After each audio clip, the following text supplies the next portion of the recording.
Live from Ball State University. News for the campus community and all of Delaware County. This is NewsLink Indiana. The search is on for a new leader in Ball State sports. Welcome to NewsLink Indiana. I'm Sierra Gillespie. And I'm Casey Miller. Ball State announced today the first step in finding a new athletic director. University President Paul Ferguson named Brian Hardin as the interim AD to fill in for Bill Scholl. Hardin has been at Ball State as a deputy director of athletics since 2013 and will now step in for Scholl, who accepted a job at Marquette in September. Scholl gave the university 1 month's notice of his departure to give the president time to find this replacement, and he recommended Hardin for the position. President Ferguson also named Hardin as part of the 12-person search committee for the next permanent AD. That appointment means Hardin will not be a candidate for the job, but he said he is happy to help during the transition. Ferguson and the search committee hope to find a new athletic director by the end of the year. And new statistics show enrollment is down in Muncie schools. NewsLink Indiana's Evan Zabel has more on a new report from the school board. Enrollment is officially down for Muncie School Corporation. The loss of about 278 students, about $6,000 per student, adds up to almost $1.7 million lost to the school corporation. According to the Star Press, members of the school board in a meeting on Tuesday heard an ADM report sent to the state that counted 5,822 students, down 278 from the official report taken last spring. MCS Chief Financial Officer Chip Mahaffey, who gave the report, said that the district has lost more than 800 students over the past 4 years, which means a loss of state funds to the district in the amount of about $5 million. Board member Tony Costello said he wanted to know what the enrollment numbers were at the local charter school and other schools where MCS students might be going. Reporting live in Muncie, I'm Evan Zabel. Back to you at the desk. And on a positive note, the enrollment in Muncie Central's new early college program has begun to increase. Gas prices are expected to drop in the upcoming months, according to industry experts. Gas stations around the area have been changing their prices in order to keep up with competitors. The average price of gas in Indianapolis is $2.77, although that number is likely to rise by the end of the week. Indiana's average gas price is roughly $3.18, falling below the national average. And the BMV overcharged 180,000 Indiana residents. The state owes 3.5% of all Indiana vehicle owners, reaching a grand total of $29 million in tax refunds. The overcharge has occurred as a result of the BMV's process for calculating excise tax. Hoosiers affected will receive a refund form in the mail, which will take 30 days to process. International databases will be used to find former residents who have moved out of the state. Spokesman Josh Gillespie says if the BMV does not locate all the Hoosiers affected, they will team up with the Indiana Attorney General's office. Well, Casey, it's a big weekend coming up in Ball State. It's homecoming. Yes, hopefully the weather will hold out for all those alumni coming back. Aaron DeArmond, what do we have in weather? Well, right now we are actually average as far as temperatures. Today we saw a high of 66. This morning as we ventured off to classes, we were at 44 degrees, actually right around the average for right now. When we come up, I'll talk about when you need to hang on to those umbrellas, for I'm expecting more rain, and the slight warm up is in the forecast. That's more in my 7-day forecast. Thank you, Aaron. And coming up, a deadly virus has claimed yet another victim. Also, why Twitter is going against the government. All this and more when NewsLink Indiana returns. Stay with us. Pretty much a good day for me would be people leaving their hands off of me. I'm always called names. Everywhere that I go, there's always someone calling me names, calling me gay. I've been choked, thrown up against the wall, punched. Nobody's ever tried to help me.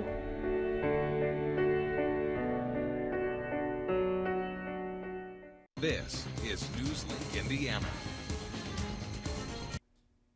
Welcome back to NewsLink Indiana. One of the world's largest retail stores has announced that they will no longer offer health care coverage to their 30,000 part-time employees. Walmart has said that like every other company, it has continued to face rising health care costs. Walmart's expenses were significant this year and led them to make decisions throughout its annual enrollment. Many other companies, such as Target and Trader Joe's, have been impacted by the health reform. Some believe Walmart's part-time workers aren't in a bad spot due to Obamacare's insurance marketplaces. Employees have the option of being insured by other companies if they wish to do so. And the Dallas man infected with Ebola after visiting family in Africa died today. President Obama has announced new screening measures that will add more protection to those working in key national airports. The measures will include more screening for passengers and will allow U.S. officials to isolate and evaluate anyone coming off of the inspected flights. Obama believes that the U.S. has a low chance of the outbreak occurring, but said we don't have a lot of margin for error. NewsLink reporter Bree Isom took to the streets to see what Ball State students think about the virus. Flu season is in our midst, but that isn't the only virus that has been posing a threat. News of the Ebola virus has swept our nation recently and leaves us with the question, are we at risk? I'd say my opinion on Ebola is that it's really a lot like the swine flu. Personally, I think it's a bad illness, obviously, and nobody wants to get it, but I feel like more than anything, the national media is really blown it out of proportion. It's not nearly the problem that we're being told that it is. Okay, well, I mean, I'm not really scared of Ebola or anything. Everybody seems to be freaking out, but I don't think it's going to make its way to Indiana. Though Ebola may not pose threats to the U.S., we can still take minor precautions with flu season. Wash your hands and take your vitamins. I am Bree Isom, and this is NewsLink Indiana. Back to you guys in the studio. And Twitter is suing the United States government for the right to reveal the government's surveillance of its users. Today, the site filed against the Department of Justice and the FBI. Twitter wants to publish a fully transparent report that will display a number of national security letters and court orders the company has received from the government. The suit was filed with the U.S. District Court in Northern California and declared that the restrictions are unconstitutional under the First Amendment. Twitter lawyer Benjamin Lee said, "We should be free to do this." A Justice Department spokeswoman pointed to a similar concern raised by the lawsuit from other major tech companies, saying the government is allowing the release of at least some of the information on its surveillance activities. And the social media app Yik Yak is causing privacy concerns. NewsLink Indiana's Jessica Zachary has more. Thanks, guys. An anonymous social media app may not be so anonymous after all. The social media app Yik Yak is proving students can be punished for their actions. Because of student rights and standards, students will be punished if their posts meet legal harassment definitions. Should this app be monitored for legal purposes? Let's see what students have to say.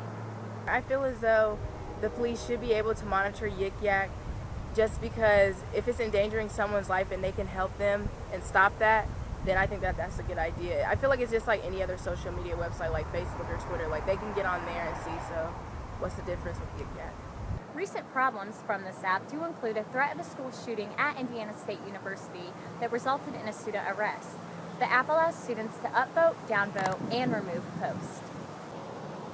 So I think it should be okay because the site is supposed to be anonymous, but if people are making comments that are threatening the lives of others, then the police should have the right to go in and track these people down and make sure that they are not a threat to our, society, like other people and students. And everyone has the right to use the internet the way they want to use it, but I feel like there's a point where they should be able to be like, okay, if someone said something too far, we gotta take this seriously. Yeah. They wouldn't have to deal with it if they weren't putting themselves in that situation by making threats, endangering other people. the app is complementary to certain areas, it does allow anyone who lives or attends Ball State University to post on the app. However, Ball State's social media statement does focus on sharing, posting, and proper behavior on the internet. That's all for your NewsLink Indiana Quick Question. I'm Jessica Zachary. Back to you guys at the desk. Thank you, Jessica. Coming up on NewsLink Indiana, Aaron DeArmond gives us a look at this weekend's forecast. And later in sports, Ball State basketball finds some new leadership. Stay with us. The next 30 seconds can save you a lot of money. Just do your laundry in cold and stick to full loads. Auto-sleep your computers. Plug your gadgets in a power strip and switch it off when you're done. Headed out? Turn back your thermostat by 10 degrees. And drive sensibly. The more energy you save, the more money you save. Find other great tips at energysaver.gov. This is NewsLink Indiana. Welcome back to NewsLink Indiana. Well, Sierra, the weather was magnificent today. Yes, it was perfect today. Let's hope there's no rain in the near future. Aaron, tell us no rain. Well, unfortunately, I can't say there's not going to be any rain, but today was certainly nice. Current radar right now, not any rain in the sky over East Central Indiana. Clear skies throughout tonight. Currently right now, 52 degrees. We fell from a 66 was the high today. Mostly sunny conditions throughout today. Feels like 52 with the dew points being in the upper 30s, even lower 40s. Highs today, as I mentioned, here in Muncie, we were 66 degrees. Much of the Indiana Central, we were upper 60s, even lower 70s. 70 in Bloomington, 71 in Terre Haute as well. 66 was the high, as I mentioned. That's right around average. Average is 67. As we woke up this morning, heading out to classes or work, it might have been a little chilly. Had to grab a jacket or sweatshirt. 44 degrees for that overnight low. Still right around average for this time of the year. Satellite and radar, a temporary high pressure system was setting in, giving us clear and abundant sunshine. That's what gave us all those clear and warm temperatures throughout today, giving us that beautiful weather as well. Unfortunately, as you can see, there were showers and clouds moving over the Midwest into our region. Unfortunately, I'm going to have to say some showers are moving into our region. Late tonight into the morning hours, we're going to see showers and clouds building in. Showers are going to be working its way into the morning hours and the early afternoon hours as well, throughout tomorrow as well. The showers will continue to taper off. By late afternoon, early evening, most of the showers should be tapered off to our south-southeast as well.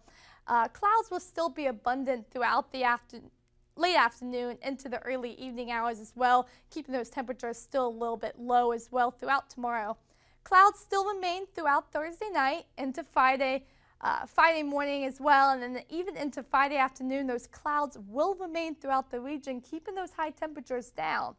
The showers will be prominent toward our south. We may see a stray shower, scattered shower or two throughout East Central Indiana, here in Muncie as well, throughout Friday afternoon. But the most of the showers will stay off to the south, and all the showers will push off to our southeast just in time for Saturday. Friday night into Saturday morning, those showers and cloud covers will move off to the south and southeast, giving us abundant sunshine as well. Tonight, though, increasing clouds late tonight into the morning hours as well, 46 degrees for that overnight low as well.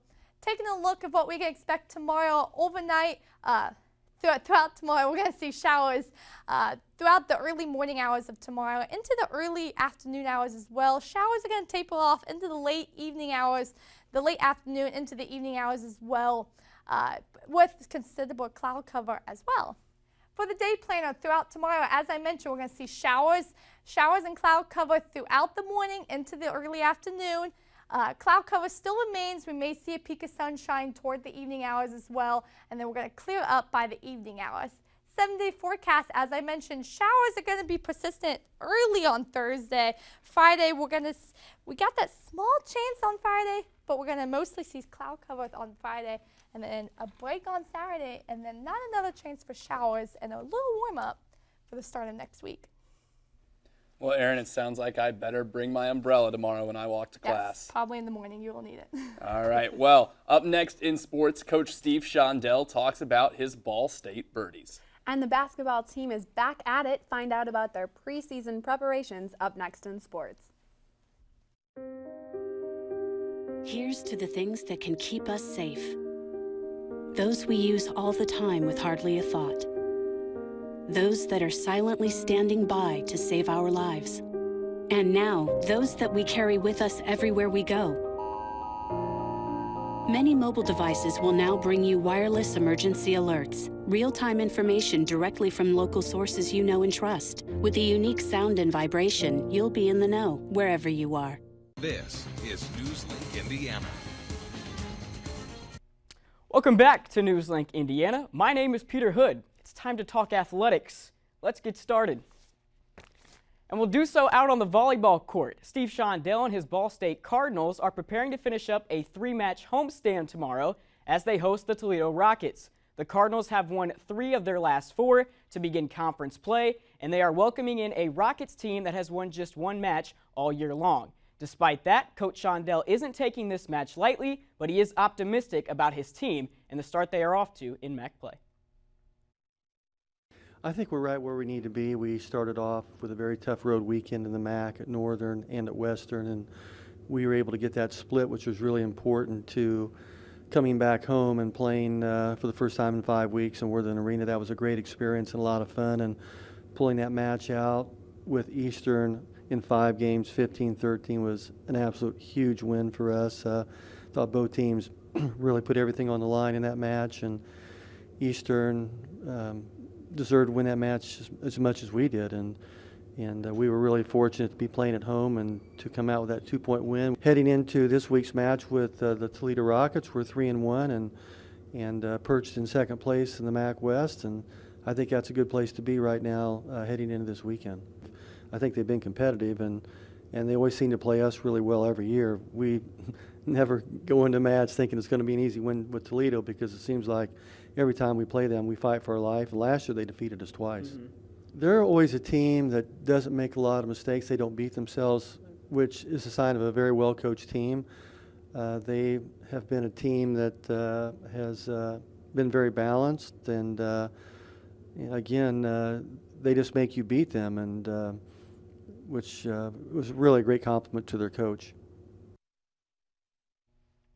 And that match is set to get started at 7 p.m. out at Worthing Arena. Ball State Sports Sync will have live coverage on the match on ballstatesports.com and on Comcast Indiana throughout the state. Now, while volleyball is in full swing, the basketball teams here at Ball State are just getting started. Coach James Whitford and the men's team are coming off of a tough year, but Whitford enters his 2nd season confident in the progress his team has made. Darian Phillips has the story. The Ball State men's basketball team started off their 2014 campaign Friday with their first official practice. There's a lot of new faces on the court for the Cardinals and also on the coaching staff, but Coach Whitford feels comfortable with his offseason changes. It's been a very successful offseason for us. It starts with our players. I thought our players worked very hard. We're a bigger, faster, stronger group than we once were. And, we added 7 new guys, so building cohesion with those guys. I thought the returning players took the new ones under their wing and were able to kind of give us a jump start into the fall by teaching them some of the things we do. So I was pleased there, and I hired 2 really good coaches, Brian Thornton, who played for us at Xavier, Danny Peters, who worked with me at Arizona, and guys that I'm familiar with and really trust. So pleased with where things are at. It was a disappointing year for the Cardinals last year, going 5-25 on the season. A key thing the team was lacking was leadership, but Coach Whitford and his staff feel like they have addressed that by taking advice from another Ball State coach. What we did is we actually got this from Coach Limbo, but we named a core leadership group, and it's 1 underclassman and then 1 upperclassman, and then 1 can be any class, voted on by their peers. And so we had 3 guys nominated. They're not quote-unquote captains, but it's our leadership group, and it's Franco, Kamenicki, and Jeremiah. And it's a meaningful group for us because, when you're selected by your peers, I think it means something. And those guys have demonstrated it with their hard work, and that's why they're in that group. The Cardinals will begin the 2014 season on the road November 14th at Utah, but will have their first game here in Worthing Arena on the 17th against IU Kokomo. In Muncie, Darian Phillips, NewsLink, Indiana. And coming up in entertainment, the biggest weekend of the year at Ball State. The BSU Homecoming Parade will be held this weekend. Find out details after the break.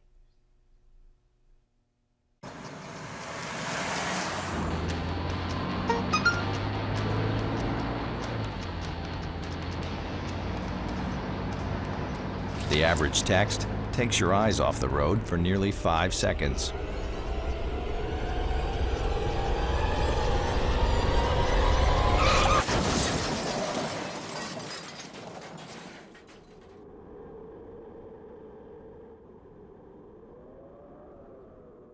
This is NewsLink Indiana.